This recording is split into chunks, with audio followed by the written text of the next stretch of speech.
My favorite moments are different moments because of the fact that I know how they occurred.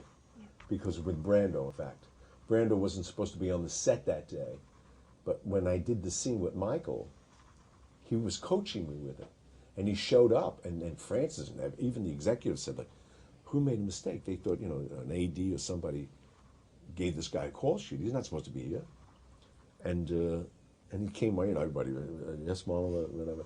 He's not here to help that kid, and they were amazed with it. That's why Jimmy Kahn hates me to today. Jimmy wanted to be like with Brando, and Brando used to laugh at him. Get out of here.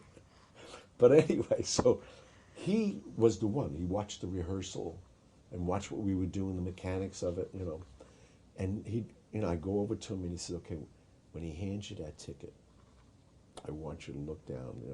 You pay attention to him, but sneak a look to make sure that it's a ticket."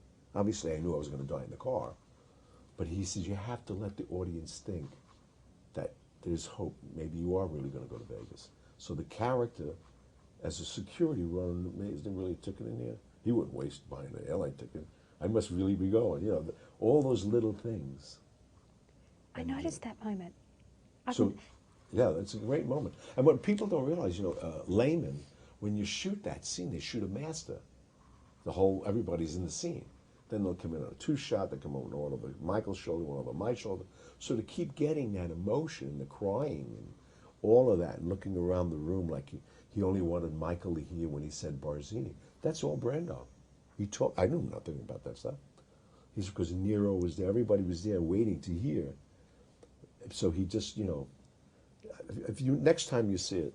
So those are the moments that mean something to me because of the fact that I know how it happened, and it worked. And that scene really had to work. Because, I was the last person to die in this movie. And they wanted that whole thing. And the way he died, going through the windshield. It's an intense death. Yeah.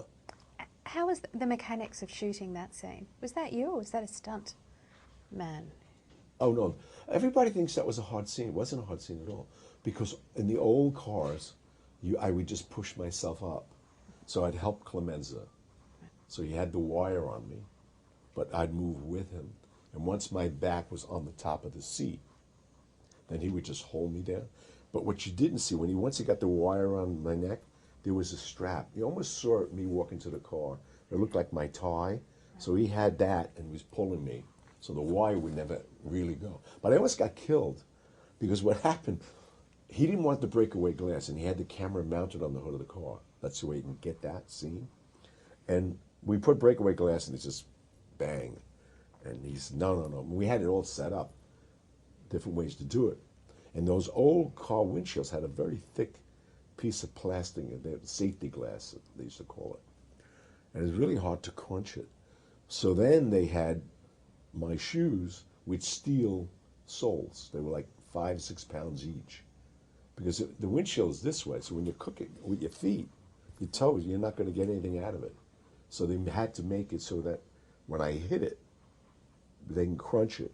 So they just diamond cut it on the inside, very little, you couldn't see it.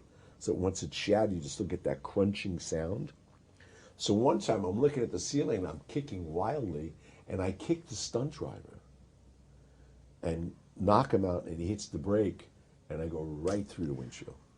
And thank God Clemenza let go. But Yeah. I had glass cuts all the way up my ass because the windshield, going through a windshield. That was interesting. Interesting Always. stuff, though.